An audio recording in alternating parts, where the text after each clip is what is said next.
All right, ladies and gentlemen, I'm very, very excited because as you guys know, we have changed the direction of the podcast and it is called Beyond the Claim Podcast. It is no longer the Claims Game Podcast. And quite frankly, and I'm talking to Mo here too and the rest of the audience, we're changing it, man. We want to go above and beyond. We want to go next level. I really want to try to now talk to not just public adjusters, which I know Mo knows a lot about now, but we're also talking to entrepreneurs, people who are stuck, people who are unsure what they want to do. I really want to talk about operations, mindset, leadership, systems, marketing. And honestly, I'm very excited because we've got the perfect person for most of those things that we're going to be talking about. So Moses Thien, welcome to the show. Thank you for coming on, man. Thanks for having me, and thanks for speaking so kindly of me. No, I mean, of course. Mo and I are part of the same group coaching program, and just based on the wins that he announces, he's grown quite a lot. And I actually hired Mo to help us out with some of our marketing. So, Mo, you're the founder of Perfect Growth System. Could you tell me a little bit about yourself and a little bit about that? Yeah, so thanks for having me on once again. I'm Moses. I currently live in Canada, but 7 years ago I moved to Canada. I moved from Singapore to Canada, and one of the biggest trouble that I had in my journey was I was trying to actually find a job in pharmaceutical sales. So a lot of people don't actually realize that I did not start out as a marketer. I graduated with a degree in chemistry, and how that changed along the way was because when I moved to Canada, couldn't find a job, man, I was down. And when life throws you a big swing, I guess you just have to just keep standing up and find your way around. And I think through this, when I couldn't find a job, one of the biggest thing that came to me was like, hey, like if life doesn't want to give the things that I want, how can I find it? And that was when I went online, find on what can I really do to start off something that I call my own and actually create a win for myself. And that was when I dived into the world of digital marketing. And from there, it just started, and that's how I went along on my journey. While starting on this career, I guess I met lots of interesting people, lots of interesting business owner, and as I help people with marketing, one of the biggest thing I realized is that people love to spend money to try and get leads. But the big thing is when they think about lead generation, and I think a lot of people do think of lead generation from a paid traffic perspective, right? What happens is when they spend money on leads, they expect the lead to effectively become a customer. So every lead that I get in is ultimately a customer. And to me, I saw that big problem where I was spending probably like 20, 30 thousands of somebody else's money, and half the time, this money gets wasted just because they don't have the right system and processes in place, which is why it made me take a step back. If I really want to do this right, how can I really do this right? And that kinds of form up what I call the perfect growth system. So yeah, so that's kind of how perfect growth system got started, and it's really just a 5-step process that I teach people along the way in terms of how they can create predictable and trackable marketing in the biggest essence of things. Yeah, because I mean, I think the idea of marketing, right? When I'm thinking of marketing, and you read it in a lot of these books, and you learn about it, like I think it's like what 7 to 11 times people have to see you and hear from you before they even buy from you. So what it sounds like you're saying is people just expect to post a bunch of stuff, pay for a bunch of ads, and people are just going to click and they're going to buy. No, it's not the first ad. It's not the second ad. It's not the sixth or seventh. It's going to be like the seventh, eighth, ninth time that they actually see you, which is why I'd love to jump into right now the nurture sequence, right? Like the nurture sequence is so freaking important to make sure that, okay, lead capture comes in here, and then you take them through an entire journey of basically everything that you can help them with. Yeah, I totally agree on that. And it's not now with more and more advertising platforms, not just like 8, 9 times, I can tell you like 21, 22 times to actually get Oh, a lead wow. into a sale. And that's kind of like the craziness of why lead nurturing, lead follow-up, right? Like it's so important. And the thing is not just that, like we are all busy people. Like how often are we just on our phone because we opt into something, we're ready to pick up a call, we're ready to pick up something. No, we're never really in that perspective, right? So a lot of times now, I think a big piece of where people missed out in marketing. Like, I mean, like, yeah, talk about the flashy videos going viral, putting content online. I mean, those are things that you can do. But the thing is, it doesn't stop there, right? Like, once the lead happens, are you able to work the lead? Like, what does that look like? How does that make sense to your team, right? Like, do you have people even accountable for that? Like, those are conversations that people are not talking about. People are always talking to me about like, hey, I want to spend this money. What's my return on investment? I'm like, yeah, the return on investment is how much time you actually put into working a lead, not necessarily just running the ad alone. Right, right. And so we brought you on, Mo, to basically map the entire process out for us. It's very, and I'm trying to find it right now actually, and it's like honestly, I'm gonna share it. I'm gonna share our process mapping with everyone as Nice. soon as we finish our podcast. But basically, it's an entire roadmap. When the lead comes in, if you don't even get back to the lead, or if you do and they say no, and then it takes them through an email nurture sequence, a text message nurture sequence, and it could be soft touches, hard touches. If you have a new product that's coming out, you can now reach out to them and say something. If you have a new service that you're offering, or if you just simply want to say happy birthday or something like that, it really just keeps them in the loop. Especially, what did you call it? By the way, I stole it from you. We're in the what kind of industry are we in? You But remember? no, I. No, you said you coined it. The shit hits the fan industry. That was Oh yeah, yours. shit is the. Yes, that's your you are the shit in the fan industry because the thing is only people find you when shit happens. People are not gonna look for a public adjuster when nothing's Oh, happening. oh. So it's very unique. Where I was telling people when I went on this journey to really try to start capturing leads for elite resolutions, I was like, it's very unique because of it's the shit hits the fan industry. How is it that you can stay top of mind when randomly the shit hits the fan? So if you could tell me a little bit about what you did for us, I'd love for the audience to hear it. I mean, a lot of people with the shit hits the fan industry. I mean, it's not just shit hits the fan industry for you guys, right? I mean, like a lot of time, people are not looking to buy now, Right. right? People are just not looking to buy now. I mean, but what they are looking for is understanding what you do, how you do. So, I mean, a big part of what you're already creating is a personal brand, right? And people know who you are. But the thing is, knowing who you are is just not enough. Are you valuable to them in any point of time? Yeah, they can probably remember you, but if they don't understand whether you are an expert in your craft in that perspective, then it doesn't really make sense. So like what I told you that hey, like a big part of it, I mean you guys are already doing it, right? Is putting lead magnet sequences in front of like to attract people in the first place because people that's the very first thing in the bigger scope of things to identify your target audience, understanding in terms of like, hey, if I put this out there, who's going to download it? If somebody have a fire, I mean, if you say top 10 ways to save my house, I mean, to get an insurance claim from fire, I mean, like people who are opting in for that are people who have a fire damage in their house, and ultimately, then that's where you start the conversation in terms of like, hey, like, how can I help you, right? Because I give you so much value now. Is there a way that we can have a conversation in terms of like further understanding in terms of how my service can actually benefit you? So understanding how to capture the lead and knowing who to capture first is very important. I mean, and if we think about even a broader scope, right? Like, hey, like top three things you need to know about in terms of your insurance claim, right? So you can put things in the person's mind even before things happen. So that's kind of like how you're gonna identify your ideal client, and ultimately then you bring them onto a journey in terms of like keeping them with case study, nurturing sequences, testimonials, right? Like so these are things that you have to go in to actually understand what your customer are looking for. But apart from that, I mean, I think a big thing as well when we talk about lead nurturing is the number of time that you're keeping your team accountable in terms of reaching out to the lead. Because some people, when they say they are working on the lead, they're just calling once, they're calling twice. Oh, this lead is poor quality because they're not freaking picking up the phone. But I mean, if you see a random number calling you, how many times are you going to pick up the phone? Like probably none.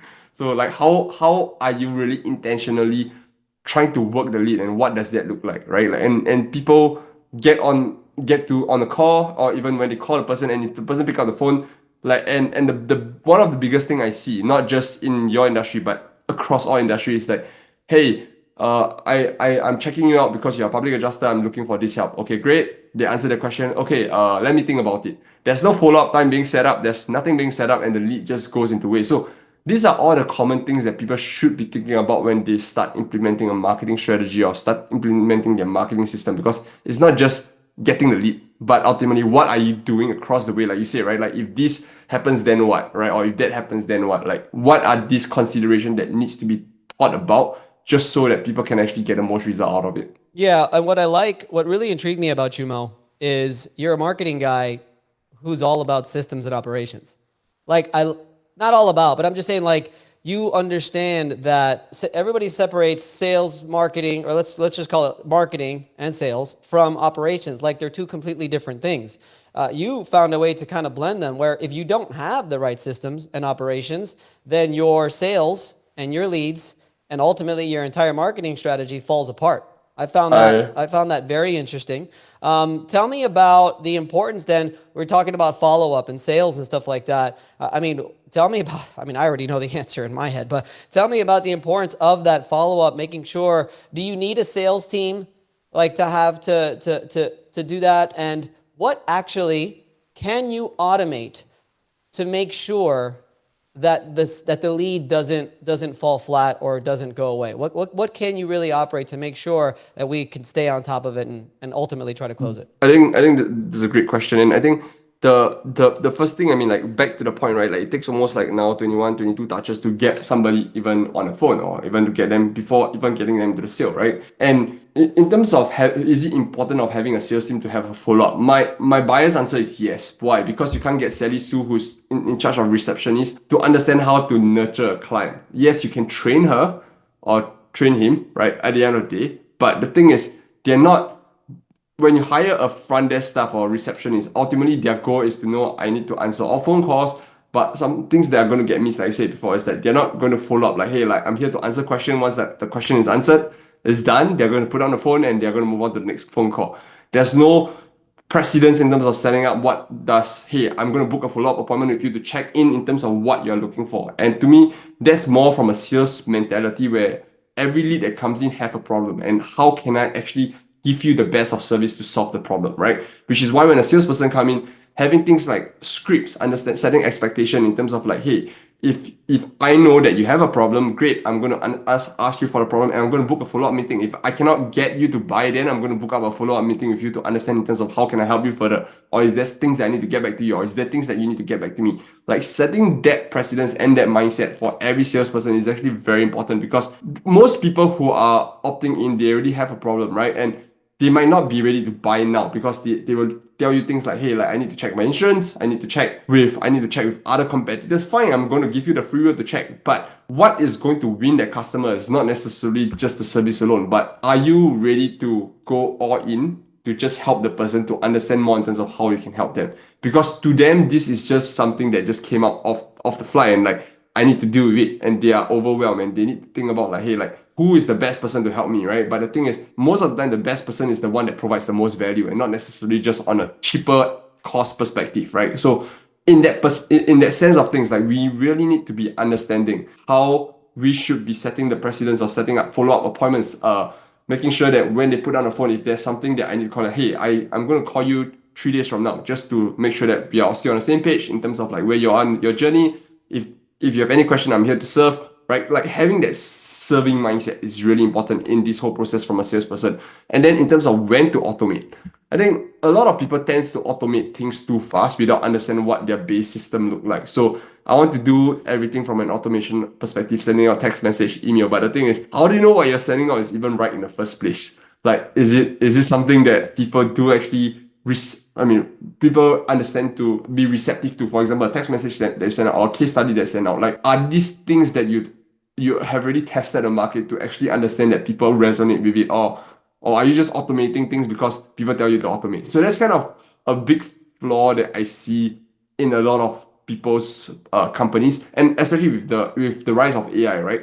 I want to have an AI calling system. I want to have an AI text message. AI chatbot. Yeah, exactly. But the thing is, like, how the hell do you know what to put in the AI chatbot? Yes, it's smart, but the thing is not he has not understand how you run the business for the past 7 years. So how can you just automate it just like that just because you see somebody having something fancy? So I think that's kind of like where going back to fundamentals, right? Understanding how your business actually functions, like process mapping. How do you actually know what is happening at each and every step along the process so that you can then build out in terms of whatever automation that you need? Yeah, everybody's so afraid of AI. It's going to take over this and that. It's like there's going to be certain things, and I think sales is one of them that it could assist you with, but ultimately you're going to, I mean, they got to talk to somebody or chat with somebody that feels human, and we could probably get very close to it. I get it in the next 10 years, but there's just some things that, you don't have to be too afraid about. So business owners are all over the place.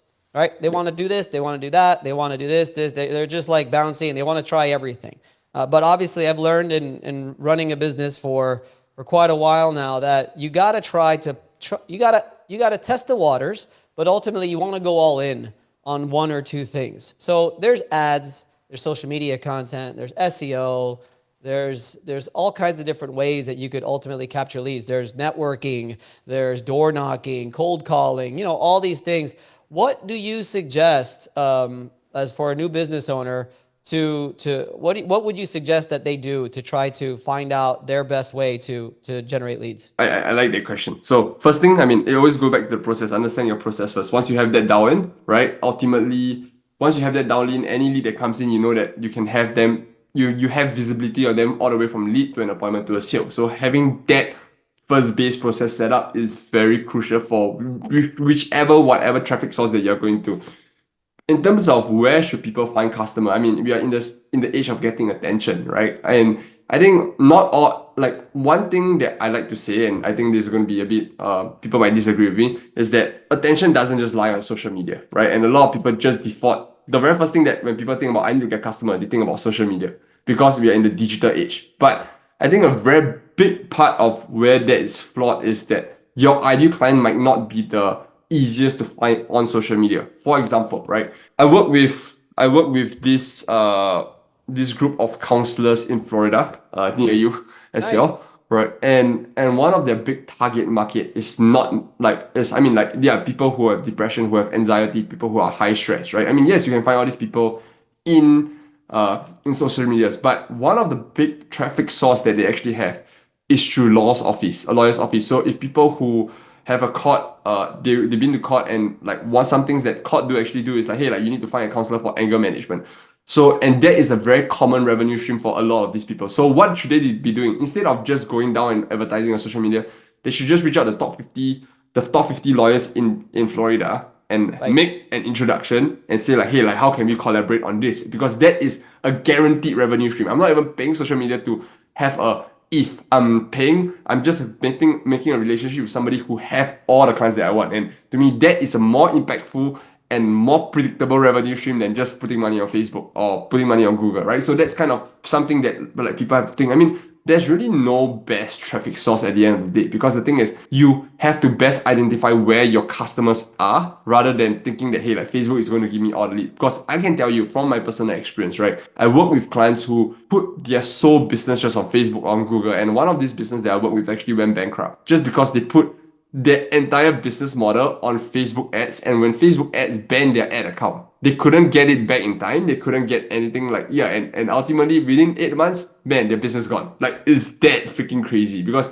when you're scaling so fast with paid ads, like, all is great, but if tomorrow your traffic source, whatever happens, algorithm change, your ads get shut down, if you cannot get it back fast enough to the level that you need, you have operations going on. You have to pay your bills to turn light on, and ultimately, if you don't have that revenue, man, like it's shit scary. And that's really what happened in real life, which is why I think when people start thinking about traffic source, right? I mean, like two things they need to think about: paid. How fast can I get paid working, and where are my clients' residings?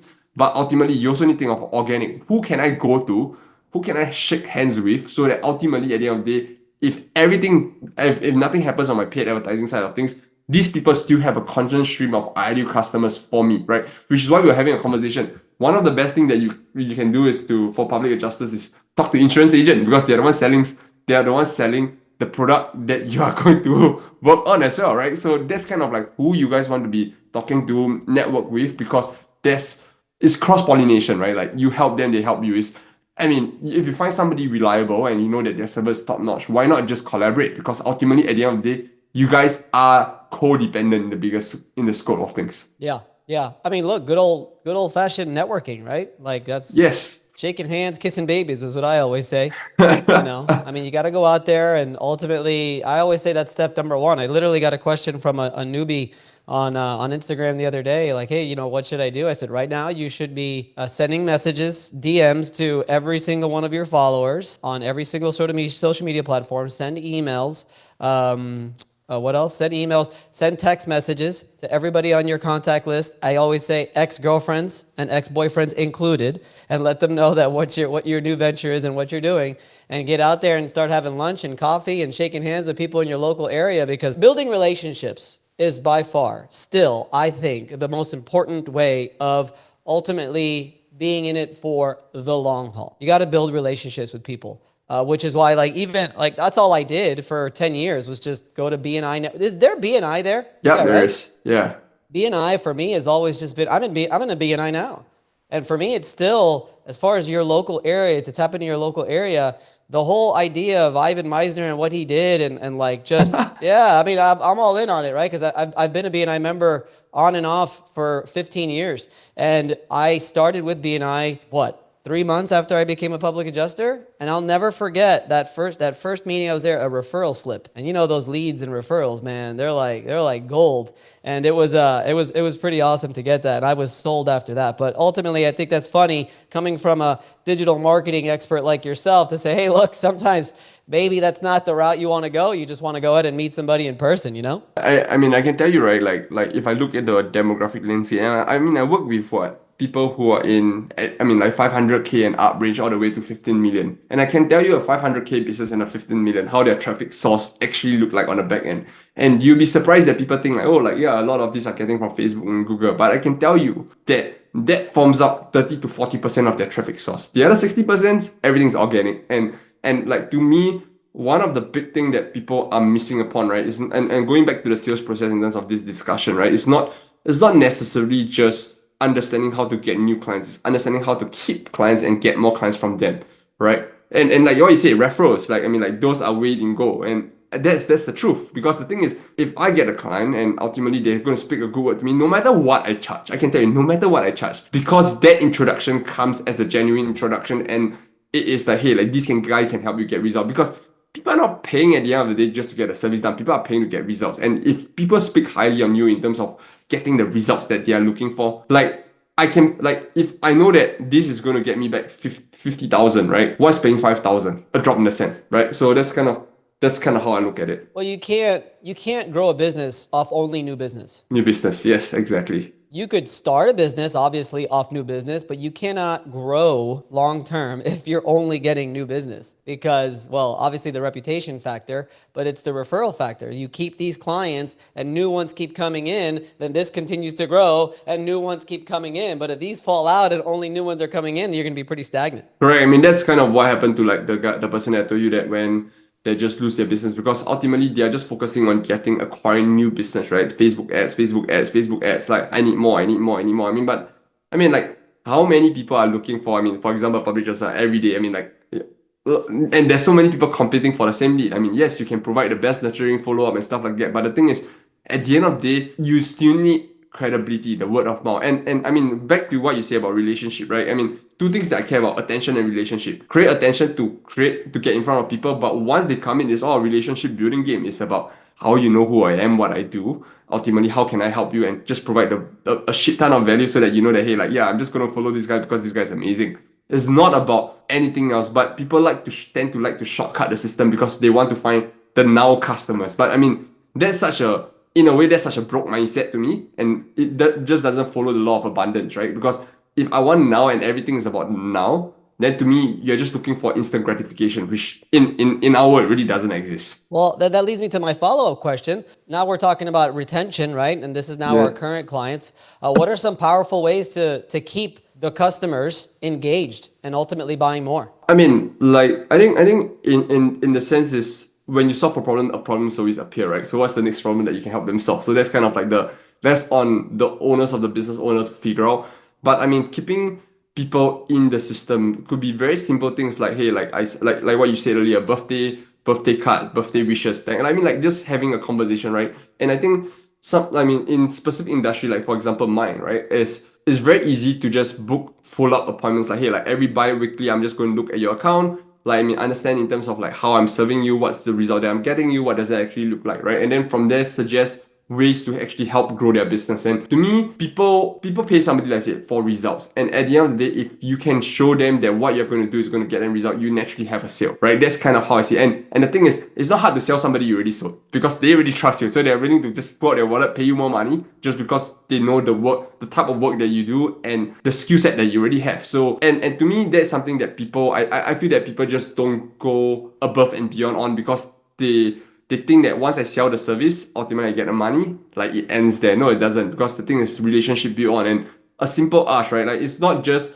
it's not just about selling the same person more, but because I mean in your industry it's hard to sell the same person more. So how can you actually have conversation with them to understand like, hey, like help me with this. I know you are in this area, you have this problem. Do you know anybody around you that might be affected that can actually get an introduction to see how I can help solve the problem? So ultimately, you know that if somebody have a problem and if let's say it's a fire within in the same street, right? There's going to be five other houses who need your service. So how Yep. can you get that contact or introduction from this person itself? It's just more about well thought of strategy that needs to be implemented ahead of time because why? Relationship needs nurturing. And that kinds of put into the forefront of like, hey, like when I do this, I need to make myself introducible. And at the end of the day, like people tend to think that you can only be introduced at the end of the sale. No, I mean you can be introduced at any point of time because I have a good conversation with you. You think that hey, like I have helped you. Have I helped you? Great. Like, do you think this is useful information that somebody else would benefit, right? Like your neighbor down the road. Oh yeah, definitely. Would you like to put an introduction? So, which is why back like going back to one of your question, right? Do salespeople need to do the follow up? Yes, because these are all the things that need to start thinking about when they enter the sale. Because it's not just that one person that they're looking for. They're looking for where are my opportunities? How can I identify them? How can I actually be nurturing them? Love it. I love it. You have a philosophy, Mo, that I think is awesome.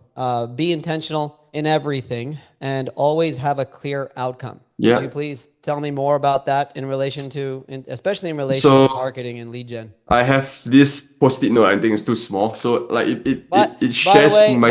by the way, this is a Daily Stoic challenge deck. Oh, challenge Okay, that. I'm a huge Daily Stoic guy. I know you read it. Yeah, Yeah. better have it somewhere. Gotta have it all day, Nice. every day. You Nice. know. Yeah. So back to the question. Oh, I beg the question. for the listening audience, that's terrible, right? For the listening audience, I know I follow Mo on social media, and he's always posting quotes from Daily Stoic by Ryan Holiday about stoicism and stuff. And I'm a huge fan of stoicism. And I showed him my meditations book, which it's like a Bible, man. It's a Bible like for life. You know, it's fantastic. I can't believe he wrote it so long ago. But anyway, back to the question. I think the thing is with this current world, right? And in terms of like with social media, with everything being fast paced, a lot of people that I see are doing things for the sake of doing. Like I mean, like for yourself, being a parent, right? Like being a parent, like just being a parent and actually being a dad is two different things. They're two different things. Like you can just be there and just like, hey, like making sure the kid is safe. But Yep. if you want to be a dad, be freaking involved in somebody's life. And to me, that's how I mean, I just like to put it in terms of like my philosophy, right? Like in terms of being intentional, being aligned. Because the thing is, for example, in business, in marketing, right? Like I want to do something, right? Let's say I want to start a business. But the thing is, if you're not willing to even go through the weeds of, like, for example, lead nurturing with your client, I mean, then what the hell are you even doing lead generation in the first place? So it's understanding, just if you understand that ultimately you want to have clients, and then going back to lead generation, you know that when you get an interest, it's just an interest, it's not a client. So you have to answer the question, right? What does it take for me to get an interest into a paying client? And that is the process of being intentional, because the thing is, Yeah. most people who come to lead gen, they're not intentional because I just want more leads, I want more clients. But the thing is, they don't actually see the entire work that needs to be done. And when I say about being intentional, it's really understand the amount of time, effort, energy. How do you know that that extra conversation is going to help that somebody so that you can get them into the process? And it doesn't just align with business, because one in all, business is life. That's how I see it. When you run your business, you're taking away time from somebody else, your family, your kids. And I think like business owners, right? Like we tend to be more aware in this just because now we are putting so much time into our business. But the thing is,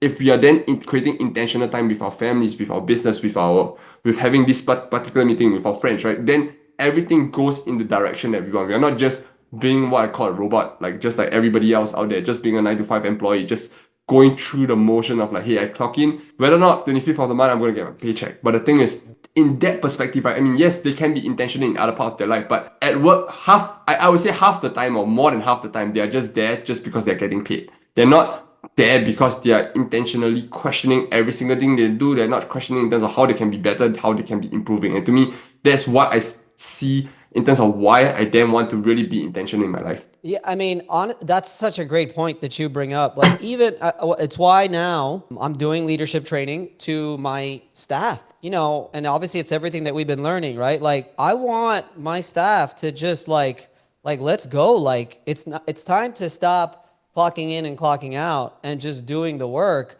Like we need to expand all of you guys.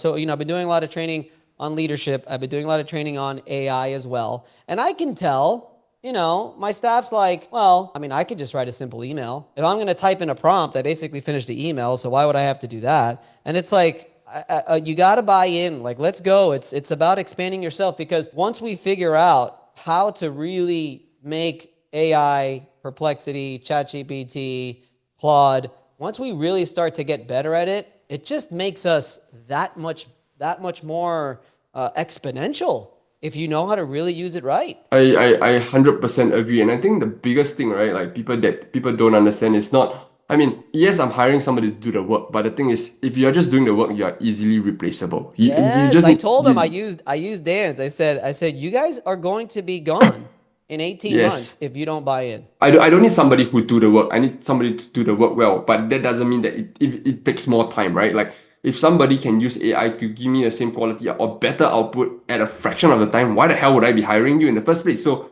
people need to be more of not just the doer, they need to be the operators of systems, and that's how they should be seeing their life. And they should be wanting to expand as well, like just their own lives, their personal lives, and everything they're doing in the. Yes, you have a job. I want you to do it. Yes, you're getting paid the same, but obviously, I'm trying to put in bonus structure stuff like that. But besides the point, it's like, yeah, you shouldn't be clocking in. You shouldn't be clocking out. Find ways to get better. Find ways to be being able to really do your job much cleaner and faster to allow you to do other things. And the more valuable you are to me, the more value that you Yep. present, more opportunities are going to be for you in your life. I mean, let me ask you this, right? You would want to pay every employee team member more money, right? Yes, of Like course. correct, exactly. Like that's kind of like I like people have this misunderstanding that like hey, like AI is going to replace us. No, I want you to learn more so that you can get more stuff done at a fraction of time, and I want to pay you more. Like people just don't understand the concept. It's not like business have overheads, there's expenses, and there's so many things to think about, right? But the thing is, like people tend to think that I'm doing this so that I can cheapen costs. No, I'm doing this so that I can create more value in the world, so that ultimately everybody wins. And people don't actually see that. And I feel like that's kind of why people default back into like, hey, like you're a business owner, you take all the money, and then as an employee, I just need to clock in, clock out. But to me, that's a fatal flaw in terms of how people are thinking. No, I agree. I agree. What are some AI trends that you see, Mo, in marketing and lead gen and all that stuff? AI ads. So I've created like so a big part of What? what there's things like even on my mobile phone that I can just create ads. Just type in a website, click like caption, go find the app caption CAPTION. You just put in a website, then you just choose a avatar, you just press generate, it'll generate a full ad for you. And it's kind of crazy. Like it's not where I want it to be, but it is a very good base ad. Like for example, if I work with a client who doesn't want to record videos, right? That's where I'll go to create a version one. Because from version one, I then pass to my video editor to then overlay with certain stuff. And I can tell you the end result, you won't be able to tell whether is it real or fake. Because firstly, the voice sounds really real, and there's visual, there's movement, and they use real humans as their model. So it mimics in terms of how a person walks, how a person talks. So it's kind of crazy in the bigger scope of things. So that's one of the biggest thing that I'm Wait, actually can you go back, Mo, and tell me you said, can you go back and tell me the process there? What you do? The caption you said, I missed something. caption. So caption is the app, right? Caption is the app. So in the app, all you put is the website and like a product description. Once you A have product that, you description. choose an AI, like an avatar, which is not really an AI avatar. It's a human AI avatar because they have human models that actually work for them, or like they buy the rights to use a human profile, and then you choose them, and then it will auto generate. Like in 5 minutes, you get an ad real life. I send to my video editor to make it more that certain things that are more real. So it's kind of crazy. So that's what I've been doing. There's so many things like that now that people don't actually realize that half of the ads that I mean like a lot of e-commerce especially are using this to create ads at scale because I don't need to wait for an influencer. I don't need to wait for a human. All I need to do is just create stuff Look at it. online and then ultimately just use it, right? So that's why going back to the point, I don't need a video editor anymore. I need a video editor who know how to use AI ads to generate me ads from. I don't need a videographer. I don't need a video editor. I just need somebody who know how to prompt that and then edit the video to make it more Exactly. real, right? Exactly. Exactly. So Exactly. That's the crazy. thing, right? Yeah, I could have AI edit a video and it'll probably do a great job, but I still need the video editor to be there to just make sure it's like super clean and like perfect. Correct. So who I'm going to hire, the one who I'm going to keep, the one who can think the best, do the most work and most effective. And if I want to like if people don't actually understand that there's so much opportunity here to grow really quickly, right? To me, it's a very big loss opportunity. So that's one of the big use case that I use it. I mean, things that done is like email sequence. So one of the biggest thing that I do for clients is write their email nurturing series, right? So in the past, I have to go through articles, I need to go through YouTube videos, I need to go through things to understand their business. That would probably take me like 2 weeks to understand a person's business first, like from a content perspective. But in terms of now, all I need to do is I can write 20 email sequences in less than 5 hours. Why? I'm just taking out YouTube transcript. I'm taking out like their website, pulling out their reference point from their website. I'm just pulling in. I don't have to understand your business anymore. I'm asking AI to give me a summary based on this context. I have a whole email structure framework. I just put it in. Based on this, these are the 18 emails that I want. I just click enter and then I just refine every single one of them. But that's how crazy things are. So whatever took me like 2 weeks just to understand somebody's business, not even writing the freaking email, understanding the business, right? It takes me now freaking 5 hours to do the same job. Like Well, that's crazy. and better. That's the thing, right? Yeah, way better, right? Way better than Accurate. what you would have done if you didn't have that opportunity, which leads me to the next thing where if we are not on board, if we are not using this to the best of its capability every single day, at least 20 freaking times a day, guess what? Your competition is using it and this other Right. person is using it. Another admin out there that I could hire is using it, so yeah, I mean, that's awesome with the nurture sequences. That's fantastic. Yeah, so like ultimately make my life easy. I mean, like I can tell you websites, email nurture, like man, everything goes through by default AI. There's so many Yeah. things that like even AI can just mock up a website for you. I mean, yeah, it's not the website that you want, but it gives you the Nice. context, the structure. You don't even have to think. Like freak, AI do the thinking for you. Well, I like the idea of sort of now we're kind of working backwards in a way, which is nicer. It's cleaner. You know what I'm saying? Like, it's like, here, Yeah. spit this out. Okay, great. Now I've got this. It just allows you to be even more creative. It allows you to be even more accurate and just better overall because now instead of me having to literally spit everything out from in here into there, I've got it there, and there's probably a few things that you didn't even think about, and then you can now still have your ideas, make it better, whatever it is. Yeah, that's fantastic. Yeah, I mean, there's no reason why, if you're going to build a website, nurture sequence, captions for your social media, or quite frankly, video ideas. I use it a lot for storyboarding for my YouTube channel. I use it a lot for my Yeah. script. I don't like scripts. I like bullet points. So I tell it, give me a bullet point of this particular topic. I think a lot of people, I like what you talked about also, is if you are going to build a website, nurture sequence, or whatever it is, take everything that you could find that exists already, upload it into the AI, allow it to learn it, and then it just spits out the most amazing things in the world. Right. And I mean, people need to learn two things, right? They need to articulate their thoughts clearer for AI prompting, and they need to ask better questions. These are the two things that people need to do because everything else, AI can do it. I personally just learned recently to actually, and Dan does this, to give it a role, give it a title. So like let's say, yeah, you are my marketing director. You're an expert at Go High Level, and you are, or whatever, you're a writer and you're an expert at writing nurture sequences through email, through text, and blah, blah, blah, blah, blah. Please give me this, and that. My results have been so much better just since adding a title. I mean, give them a person. So, for example, like I mean, things that like Ryan Holiday, right? Like I want to write I want you to write in the tone of Ryan Holiday, and you want to write Ooh. in based on stoicism. So, which is why I like say like you understand how to think and like ask better questions because these are things that if people know how to because AI is abundant, right? Like there's so many things that they're pulling it from. So I like to write it in the tone of somebody. I like it to write it in a reference to somebody. So all my emails, why is written so well now? Because I pull out Alex Hormozy framework on writing emails and I load it and train my AI system to write it like him. So, do you think that the emails are going to turn out like Alex Hormozy's thought process? Yes, it is because I'm using his framework, his structure that he shared once before. I'm copying everybody else's business info and then I'm using his structure to frame it. Like you know how crazy powerful is that? I like you said, like it's gonna come out way better because you have so much experience. There's so much resources out there that can mimic and reference what he thinks, how he thinks, and how he writes. As compared to in the past where I have to write every single word by myself. That's awesome. That's a great idea. I love that. That's a good tip. Oh, that was fantastic. I do want to, definitely give you a shout out. You have a free course, perfectgrowthsystem.com/amplify. What's that about and how can people find you? I mean, so that's really more about understanding what the entire perfect growth system structure is in terms of like the thought process, the thinking process, the strategy of it. So it just shows and tell people how they can actually really get started. So there's a free course and teach people on Go High Level. So how people want to use Go High Level, there's there's things in there that can actually see. So I think that, I mean, that's kind of the value that I want to give to your audience and anybody listening out there. I mean, if people want to find me, they can just find me on Instagram. My Instagram handle is Moses Thien. Just start a conversation with me. I'm friendly. I don't bite. You can ask Vince. I'm always ready to have a conversation with anybody in any regards. Yeah.